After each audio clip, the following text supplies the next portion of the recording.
Hello there everyone, welcome back to my channel and welcome to this week's weekly news for Dissidia Final Fantasy Opera Omnia. Now we have two events for you this week, one of which I'm sure you can guess at by the getup that I have here, and yes, I am aware that the cosplay element of this is a little bit on the low budget side, but you know what, I figured the makeup was on fleek and I thought, you know what, let's have a bit of fun with this video. And equally, I'm going to be streaming later on this week during this event with this on, so if you want to come and have a look at that, then definitely check out the Twitch links in the description box below. But we have Fran's Lost Chapter and we have ExDeath's event featuring, of course, Gilgamesh. Now, if you'd like to know more about the events, the characters, whether you should pull on these banners or not, and more, then stay tuned and keep on watching.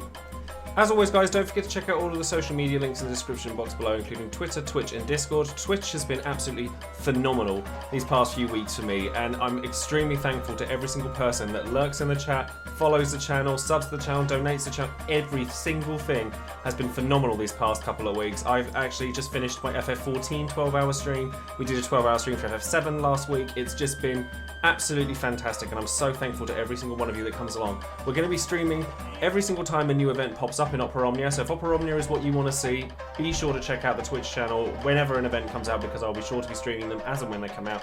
And of course I have my Patreon channel as well, so if you'd like to get these bespoke title cards made just for you, as well as supporting the channel further, then definitely go and check that out. And as always, during my videos I shout out a random patron every time I make a video, and this time around that is going to be Ellis, who has actually been a follower of mine since long ago, just like during the FFTCG days and all sorts. So thank you ever so much for your support up until now. I really appreciate it. It's been really lovely. And of course, don't forget to check out DissediaDB.com and the Tonbridge Troops website for any information that you would like for anything Opera Omnia related. They're fantastic websites. And of course, don't forget to check out all of the other social media moguls and YouTubers and all the other content creators there are for Opera Omnia, because we all want your support just as much as me. So we'll start with Fran's Lost Chapter. Now, Fran's Lost Chapter, the primary enemy in this is going to be the Ankh Beasts. If you've played through like some of the events that have griffins, then you'll kind of know what kind of thing to expect visually. It also starts with a lich before the actual fight begins, but the lich shouldn't cause you too many issues. We've all fought liches many times by now, and it's not really the boss fight of the event, so you don't really need to worry too much about it. But with the Ankh Beasts themselves, they don't have any major resistances to worry about, so you have a lot of scope with characters that you can bring along to this. They are, however, weak to lightning. So if you have characters that have access to lightning-based attacks, so Edge or Beatrix or the Ramuh summon, you should probably bring Ramuh along to this if they're weak to lightning. And that's something that you could bring along to try and make the damage a little bit faster. The enemies can paralyze with some of their attacks, and they switch stances between being airborne and being grounded. When they are airborne, they are actually vulnerable to ranged attacks as well. So that's where the Fran part of the synergy comes in. So if you've got ranged characters, and honestly there's one ranged character that I'm sure everybody can think of that will work very well for this, which is going to be Aranea. Now, if you have Fran, if you're wanting to pull for Fran, then she's obviously going to do very well here. But an alternative to Fran that I think gets very overlooked, but is fulfills a very similar function to Fran in a different way, would be Irvin, who has a lot of access to ranged attacks, range vulnerability, things like that. So he'll also pair up very well with characters like Aranea or Noctis if you're really wanting to push in for that ranged damage. They have a lot of different physical attacks. They have some magic attacks as well. But if you've got a shiny new Galoof that you're looking at using, then this may be a good event to bring him along to. And because they are twin bosses as well, so there's multiple of them, then AoE damage dealers are going to do very well here. So characters like Ultimecia, Aranea again, or Yuri will be really useful for this. Now, obviously Aranea is going to be really powerful for this event because she's really powerful for every event. But honestly, if there was an event that was kind of custom made for her, that was outside of her own event, then this is probably the one to look at, because with Fran being a ranged vulnerability inflicting debuffer, and then having access to twin bosses and the delay and things like that. I mean, you could also bring other delay characters like Ishtola or Tifa or characters like that as well, because like I said, the bosses don't actually have any major resistances, so you actually have quite a lot of room for this one. Now with ExDeath's event, you have a very unique type of enemy. Well, visually, they're actually based off of the Astaroth enemies that we've fought before, but these are the Dwellers. Now, you actually have turtles that come before the Dwellers, so much like in most Chaos fights, they kind of just have a check to see if you're able to keep up with stuff. I don't know, to be honest, the first waves in most of these Chaos events don't actually tend to do very much, but they are the aggressive turtles, which we've seen many times, so again, you should be able to deal with them without a problem. But the major things that the Dwellers bring along, there's two things, and they are very, very custom made to fit around ExDeath's mechanics. So their first thing that they'll do is they'll bring two buffs to themselves, which is HP regen and brave damage reduction. Now if you don't have ExDeath or a Dispel character of some description, then these guys are going to really, really get on your nerves.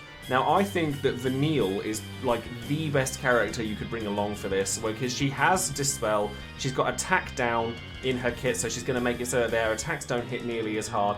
She's actually a very, very strong character to bring along for this event, so if you have Vanille, then definitely think about bringing her along. But the main reason that they've kind of made it that way is because ExDeath's mechanics are that he doesn't actually deal brave damage, he does gravity-based damage and then HP hits. So the brave damage reduction obviously doesn't affect him all too badly. And then the other reason that this is custom built for ExDeath's kit is because after a certain point in time, the Dwellers will enter a counter state, where if you break them during that counter state, they lose that counter state, but they will counter you with a really large brave HP attack where they'll increase their bravery, I believe based on their initial bravery, so perhaps bringing initial bravery down characters might be worth considering, somebody like Artemisia or Sarah, and then they'll just smack you with a massive brave HP attack for breaking them. Again, the reason this works in ExDeath's favour is because his EX attack, and we'll get to this in a little while, makes it so that the enemy can't deal HP attacks. So that having any character that can get around this kind of state, so Edge, Beatrix, ExDeath obviously, Porum to reduce the damage because she'll be coming back around fairly soon. Galoof might work, but they're magic-based attacks, and most of their attacks are magic-based, so maybe this isn't the event for him. Warrior of Light could work relatively well here because he'll mitigate the damage that comes off of the bravery attacks, so they're not gaining bravery off of those bravery attacks, they'll work quite well. And then anyone who has Last Stand will work well here, as long as you have somebody to heal them back up again, so Zac would be a good option here. And then, again, to work in ExDeath's favour, poor old Gilgamesh, as you know, he doesn't really get much of a factor in with this, apart from the fact that he does gravity-based damage, as does Bartz or ExDeath or Yuri, and the amount of bravery that the Dwellers gain is very high, so instead of relying on brave shaving to counteract the fact that they have this brave damage reduction, bringing gravity-based characters like those characters I've just mentioned may be the way to go for you. This one might prove a bit problematic for people who aren't planning on pulling for ExDeath or don't have access to some of these characters, because you can't just go in with brute force, it doesn't work nearly as well. But as long as you have somebody who has Dispel, somebody who you can rely on to break the Dwellers during their counter state, you should be fine. I mean, if you're in trouble or if you're not sure about how to go about things, then go out and have a look at other people's videos and see what they've done, because they may inspire you to build a different team of your own. So now we come to the part of the video where we're going to talk about the various characters that we're going to expect to see this week and what kind of things we can expect from them when it comes to coming up for content, whether they'll be any good or not, what kind of things they get from the event, etc. And the first character we're going to start to talk about is going to be Ashe, who will be joining us on Monday with Fran's Lost Chapter banner. Now, Ashe doesn't get a rework or anything, and she's already had her level 70 for quite some time. But the problem that Ashe had is that she never had an HP attack plus, and her potencies were always rather low. Now, what she does get with this event is her EX plus. So one of the major things with her EX was that it can inflict paralysis through her Arc Blast attack. So once you use Maelstrom's Bolt, which is the EX attack itself, it would follow up with another attack after it that would then deal paralysis, which is really cool.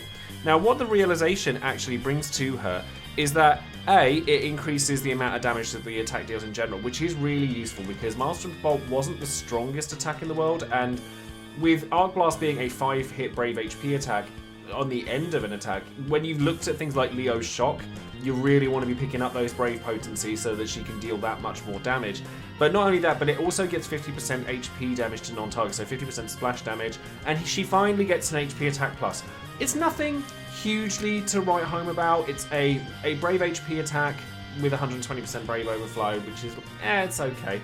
And then her stats will go up, and then she also gains the Dynast King's Bloodline buff for 7 turns when she starts the fight and doesn't consume her ability uses for the first turn, which is useful. It's not as useful as it has been with other characters that have like modal changes or things like that, but it does mean that Ashe is able to set up her own buffs quickly, and because of Dynast King's Bloodline, they're going to last that much longer, because what Dynast King's Bloodline does is makes it so that any buffs that she does last for 3 turns longer, which is really useful. And then finally, with her 3 out of 3 realization, and with all the ingots, everything you can put in there, it makes it so that Arc Blast also deals 50% more damage to non-targets, and it can also overflow up to 150% max bravery, which is useful, but considering that it's not the strongest attack in the world as well, you want to hope that it's hitting multiple, it's not going to hit multiple targets, it's a single target attack. So the reality of the fact that it could even hit 150% max bravery overflow isn't very likely, and unfortunately, while it does deal damage to other targets, it doesn't paralyze other targets. It only paralyzes the one that you target in the first place. But additionally, while you have Dynast King's Bloodline active, she gets a Brave Attack ++ and an HP Attack ++, which is very useful. HP Attack ++ kind of brings her in line with a lot of characters sort of now, where it's a 2-hit attack, 2-hit Brave HP attack. That's kind of standard fare for any strong character with an EX Plus at this point. So I think that Ashe is a novel character. I think that she's fun to use, and the paralysis from Arc Blast is very useful if you're against a single target. She's a really solid buffer, like she buffs magic attack, physical attack, which is separate from regular attack, so she'll work well in conjunction with certain other buffers, but she also takes up a lot of buff slots as well. So that's something you kind of have to worry about when using her. She has to pair up with the right characters. I personally feel that Ashe is more trouble than she's worth to run in a party, but she does have her benefits. Like I said, that paralysis, regular paralysis from her EX attack is very useful. So, and it's not a slow charging EX either. So it's something that you can definitely, get use out of. But I think that the trouble with Ashe is that while she's a great character, there is much better out there. So while you've got your paralysis and things like that, we've just had Leo, who delays characters so they never get a turn to be paralyzed from in the first place. And honestly, if you're pulling for a support character, while the Leo banner is active, Ashe doesn't look nearly as nice. So now we can move on to Fran, who is obviously the main character for this banner. And honestly, Fran doesn't get a rework either, but because she was a character that was released late into early in the EX era, she was released without an EX weapon, and therefore she had to kind of make up for that by having a really strong kit. And she actually does. She's a very strong debuffer that actually works very well alongside other debuffers, because her main debuff actually stacks on top of itself, which is Viera's Punishment. So when you use Whip Kick, which again, one of her main problems is that she didn't get all that many uses out of Whip Kick. She only had 5 after all of her passives and everything before now. But that gets rectified with her level 70 awakening as well. But Viera's Punishment inflicts defense down, attack down, max brave down, magic attack down, and range resistance down all at once, as long as you've been able to attack the same thing continuously, because the stacks go up every time you use one of her attacks. And honestly, having all of that stacked onto one debuff is actually very, very powerful. But with her level 70, she actually gets, her level 65 active ability is Whip Kick Recovery, which recovers a use of her Whip Kick. And then, if we look at her passives as well, the level 70, the passive makes it so that the Whip Kick Recovery actually raises party ranged attack for 4 turns, which is very nice. And then the Bloomstone makes it so you can use it twice more. So, honestly, giving her 3 more uses of Whip Kick actually extends her longevity a great deal. I think it's a really, really fantastic thing for her to have. Given with just her base kit, she was actually pretty strong already, but looking at her EX, it's actually very good as well. Now, her EX Shatterheart is a 4-hit AoE Brave ranged attack, and it's split damage, so it's not damage and spread damage or 100% AoE, but that's not too bad. And then as long as an enemy has 5 stacks of Viera's Punishment on them, which is all of the debuffs at once, then it becomes Shatterheart Plus, so it gets more Brave hits and it's stronger.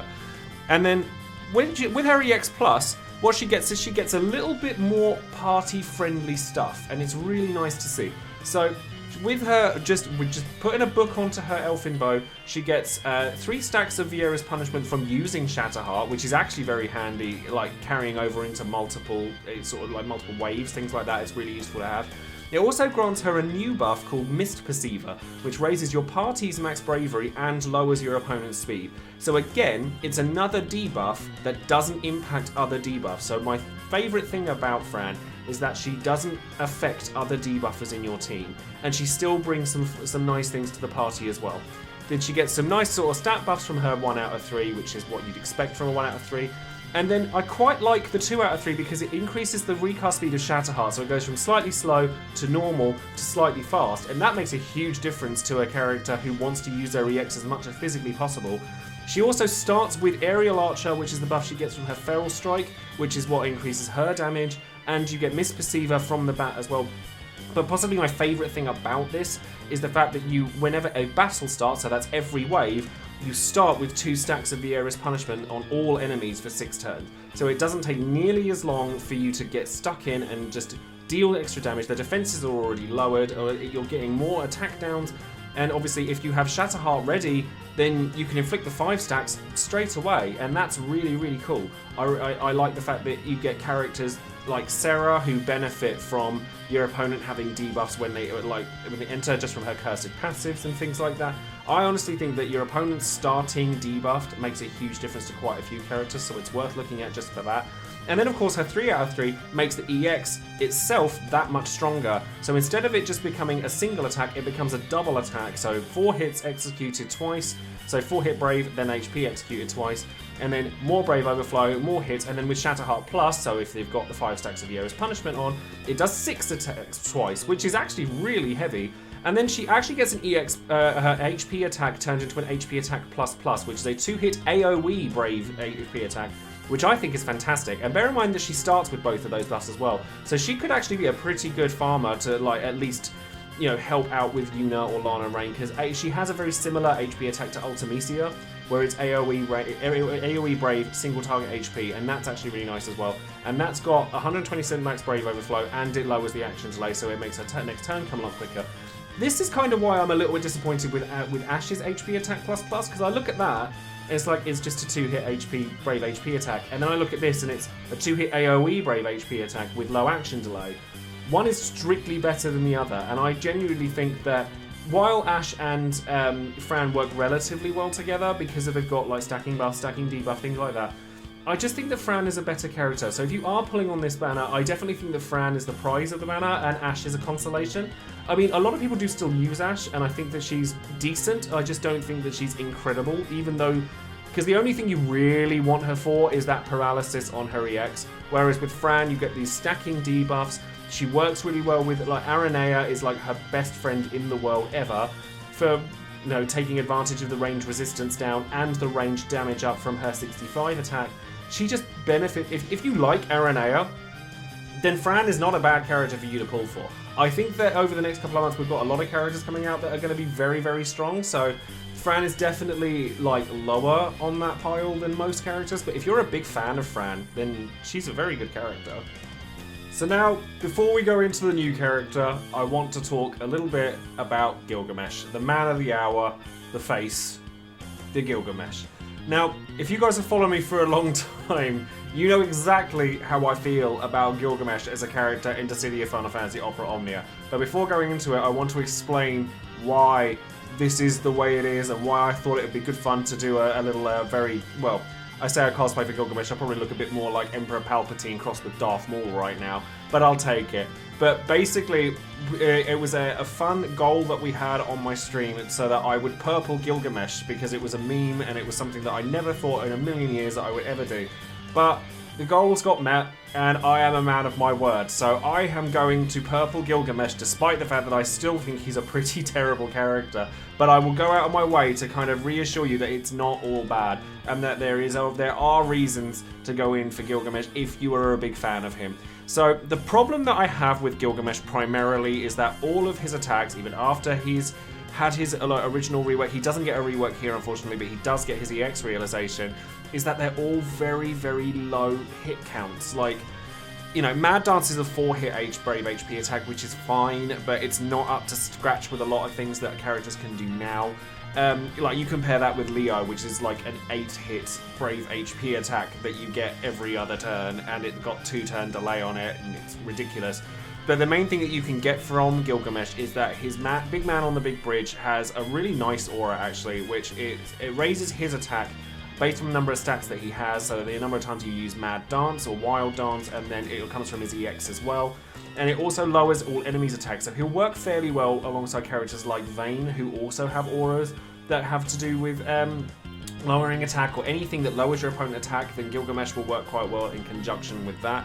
But his brave attack plus and his HP attack plus, like his HP attack plus is a single hit Brave HP, which is like, you could do so much better than that.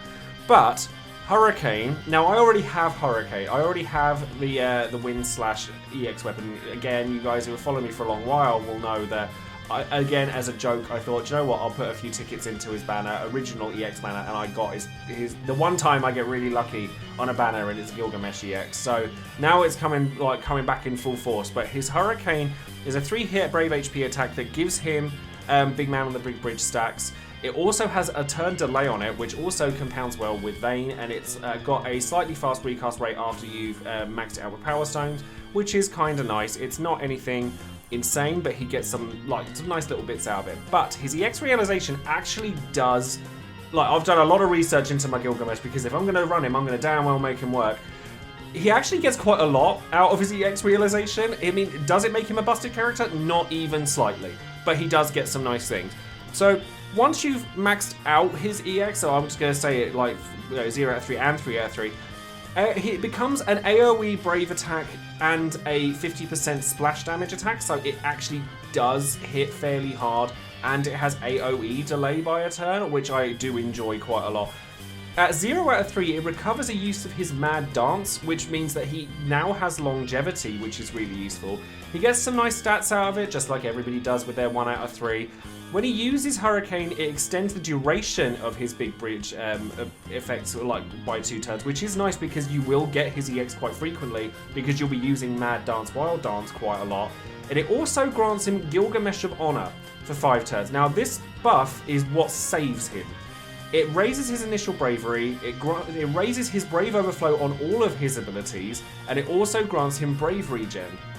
Now, the thing with Gilgamesh is, because his hit counts are so low, this initial Brave Regen raise is going to be absolutely imperative for him. His Crystal 65 passive also gives him some more Brave Overflow, and also gives him a Brave Regen effect as well, so that's something to look at. But if you've got characters like Rosa or Selfie or Penelo that raise his initial bravery, then it's gonna pay dividends for him, because while he doesn't have that many hits on his attacks, he will hit like a bus with the few hits he does have. And then when the quest starts, he gets his max brave up, attack up, and he starts with 4 stacks of Big Bridge, which is really nice, and he starts with his not really brave or HP attack plus. They're not great, I'm not gonna lie to you. But also, when he gets the 3 out of 3, his Hurricane does become a 9-hit AoE Brave HP attack with 50% splash damage and a decent amount of Brave Overflow, a strong amount of Brave Overflow, especially in combination with his Gilgamesh of Honor, especially in combination with his 65. And if you're using characters that have access to initial Brave Up, so your Selfies, your Rosas, your Penelos, characters like that, he's actually going to hit really quite hard with a 9-hit attack like that. And with his splash damage as well, he's not that bad. I don't think he's certainly not the meme he once was. I mean, this may well become a meme for all I know. But, he's actually not that terrible. Is he still one of the weaker characters with an EX realization? Yes, absolutely. But and the other thing I did want to quickly look at, his Sphere is actually really quite strong as well. When breaking a target, raises attack and max brave by 10% for 3 turns. Giving that to a character like Vayne is actually very powerful. They're the 2 stats he wants most. He breaks characters pretty regularly. If you're looking at Noel, who is actually quite lackluster with his EX plus when it comes around, then this makes him stronger. It's certainly not a reason to go pulling for Gilgamesh, or certainly not a reason to go purpling Gilgamesh like I will be, but I am going to make the best of I can with Gilgamesh, and I'm going to prove that he has his uses. Instead of me sitting there going, no, he's not worth pulling for, he's still not worth pulling for, then I'm going to turn that on its head, and I'm going to make Gilgamesh into a work of art. So finally, to finish off all of these crazy characters, we're going off with the craziest one of them all, which is ExDeath. Now, ExDeath's kit is extremely unique. The thing with ExDeath is that, apart from his regular bravery attack, he cannot break enemies. None of his skills break enemies. His HP attack can't break enemies. He's got a very, very unique kit, and I actually really enjoy it. But what he does is his entire kit is gravity-based, which makes sense of being in line with his character. So he has Black Hole and Almagest, which are both bravery gravity-based attacks that are followed by HP attacks that can only ever reduce their bravery to 0 and not break them. But what he does is he inflicts very peculiar framed debuffs to the enemies. The main one being Curse, that comes from his Almagest ability. Now, what Curse does is it lowers their stats like many other debuffs do, but it also deals like an HP poison effect to that enemy for an extended period of time. And because you've got so many uses of it, it really does make a difference to a lot of fights. And there's a lot of fights that you can take ExDeath to that you couldn't really take other characters to, because he has this HP poison effect that no other character has. So he also inflicts a bravery poison in Sprout of Darkness that comes from Black Hole, and he also gives himself a Manifestation of Evil buff as well, which raises his offensive stats. And then he also gets splash damage from his 55 crystal passive. It extends the durations of all of his stuff. He gets an HP attack plus, which is gravity based, and then can't break the target as well. But he gets a lot of really strong AoE based attacks. His 65 just increases his offensive stats, which is very nice. But again, he's very selfish, much like Gilgamesh. And I should have mentioned this with Gilgamesh as well. He doesn't bring much to the Gilgamesh doesn't bring much to the party at all. ExDeath does, but only in the form of his debuffs. Now, if you're going to get hold of him, then you definitely want to grab hold of his 15 and 35. Whenever I make any character evaluations or anything, I always assume that you have access to the maxed out passives from their 15 CP weapon and their 35 CP weapon, because it's very important, pretty much with every character in the game, that you have these before you even look at getting their EX. So if you get their EX early, you still need to get their 15 and 35. But the 35 in particular makes it so that the curse lasts longer and it does more damage. It's really very helpful. And then if you get the 15 CP, it makes the Black Hole increases extra stacks of Sprout of Darkness, so that they end up getting more drains out of that. And then we come to his EX, which is Grand Cross, which is, again, a gravity-based attack that actually batteries your party while you're at it, which is very nice, and it has 100% AoE HP damage, which is like music to my ears whenever I look at any HP attack, or EX attack. And then with just the Power Stones, you get a stack of Sprout of Darkness to all enemies, which is really useful. But the reason that you're looking for these Sprout of Darkness stacks is the Power of Naught. Now, when they have 3 stacks of Sprout of Darkness, you get that from the EX, which makes it so that for their next turn, they cannot deal HP damage and their bravery instantly goes to 0 after their turn has ended. This is extremely powerful. Like, characters like Beatrix, who have their Holy Knight's protection, characters like Edge, who have their, dodging abilities. ExDeath can now kind of join in with that, and I think he's actually a very interesting character because of this. And, when I was talking about his event earlier, the event is very, very built around his mechanics. And then we haven't got to his realization yet, but when we get to the realization, the first couple are actually very generic. They just makes it stronger. And then the second ingot that goes into it will give you another buff, which is Mystic of the Tree, or Secrets of the Tree, I think it's called as well, which gives him brave regen and HP regen, which is also very nice. And then you also, just like Fran, start the fight with Sprout of Darkness stacks on your opponent before you've even started fighting them. And I love these kinds of abilities for reasons that I've already given when it came to Fran. And then with the 3 out of 3, it makes it so that it's even stronger, it batteries harder, it's got a better brave overflow. It's just a very powerful attack, but it doesn't break enemies. So again, you're going to want to use him with characters that like to break enemies. So ExDeath and Aranea might actually be really vicious, because Aranea is going to be able to almost certainly take advantage of the buff she gets from her EX that gives her free turns. We have Lightning coming up very soon, who will have a very similar style of effect that will work equally as well, if not better, because Lightning loves that kind of thing. She loves anyone that can get free turns out of breaking an enemy. So Lightning, Jekt is another one as well that will work for this. Aranea, or characters that want to break enemies to get their effects, will work very well with ExDeath. As well as that, getting those extra buffs on that, he also gets an HP and Brave Attack plus plus. The Brave Attack plus plus increase, basically both of these, the main reason that you get these is because it means that they increase the Sprout of Darkness stacks by 1 each time you use them. So getting them to 3 stacks will happen by the time you've used the EX attack, and therefore you'll get that Power of Naught pretty much every time you get that EX to go off, and it's actually extremely helpful in longevity. It'll help in lots of different fights, and honestly I think it's a very interesting kit. The only problem I have with ExDeath is the stuff that comes out after him is just so powerful that it kind of pushes ExDeath away. But I think his kit is so unique and so fun and different. Like, he's a debuffer that can't break anybody. He kind of fits with certain other characters that work really well. He, again, like Gilgamesh, doesn't bring anything aura-based to the party apart from the battery that he gets from his EX. But he does have these really unique debuff, the HP poison and the nullifying HP damage from the enemy. Basically, he's there, as lore would dictate, to stand there like a tree and just watch your opponent die. It's actually a very interesting kit, so I think he's at least worth looking at. So we have two banners here, so we're now at the part of the video that we're actually going to talk about whether we should pull on these banners.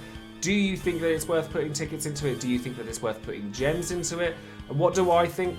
Honestly, with both of these banners, I have trepidation with them, but we're going to talk about them individually. Ashe and Fran's banner, I personally would probably avoid, purely because Aranea is powerful enough as she is. She doesn't need the support from Fran, but being a fan favorite character, I can understand why people would want to pull for Fran. I think that she's a very cool character, and I think that's actually pretty much my theme for this whole week, is that there's a lot of cool stuff going on, but nothing that's absolutely meta-defining, meta-breaking. We've just had a meta-breaking banner in Leo and Galoof. We're about to get another one in Hope and Lightning's banner. So honestly, I think the trouble with this banner in particular is very poor timing.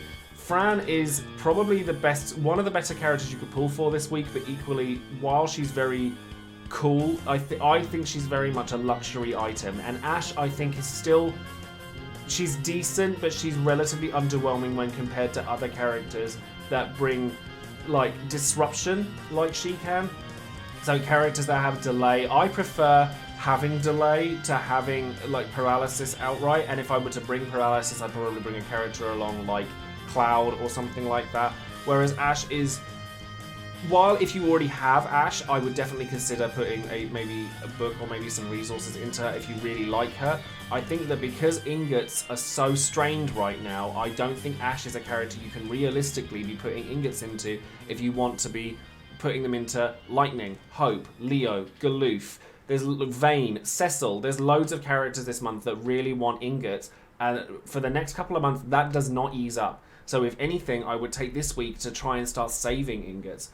And then going on to ExDeath and Gilgamesh's banner, I honestly think the same thing applies here. I wouldn't pull for this either. I definitely, despite the getup, despite the face, despite everything, I definitely would not pull for Gilgamesh.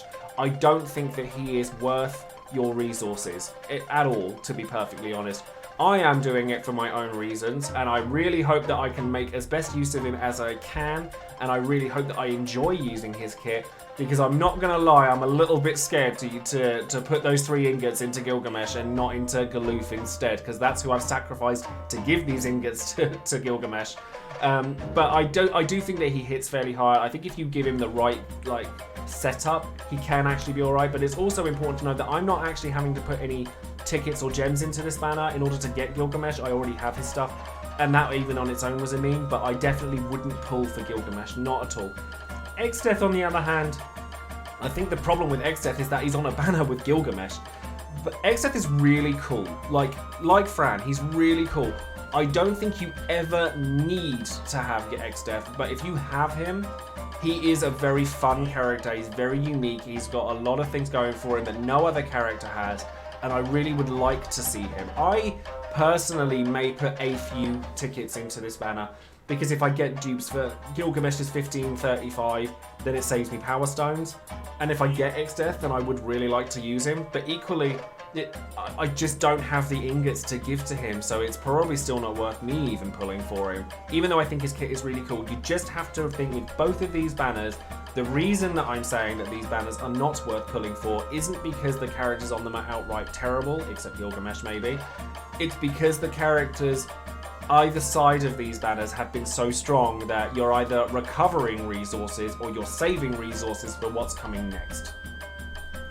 So that is going to be it for this video. I hope you've enjoyed the video. I hope you've enjoyed my very, very low budget Gilgamesh cosplay, but I will be doing this again, and I really enjoy doing the face for Gilgamesh, actually, like the angry brow and stuff like that. It's really good fun to do. So I shall be doing Gilgamesh and ExDeath's event on stream as this on Thursday, so on the day that that event comes out. So if you want to come and watch that, then definitely come and check me out on Twitch. As I've said before, don't forget to check out all of my social media links down below, and of course don't forget to like the video, subscribe to the channel, and click on that bell for notifications. Thank you all ever so much for joining me today, and I really hope to see you all soon. And don't forget, on Friday we've also got Chaos Roundup, where I'll be showing you guys the clears that I've done for Fran's Lost Chapter and for ExDeath's event, and then explaining things that perhaps you could do differently, or alternative characters, all sorts of different things that you can do to help you clear those events for yourself. Thanks ever so much, everyone, and I'll see you all soon. Take care.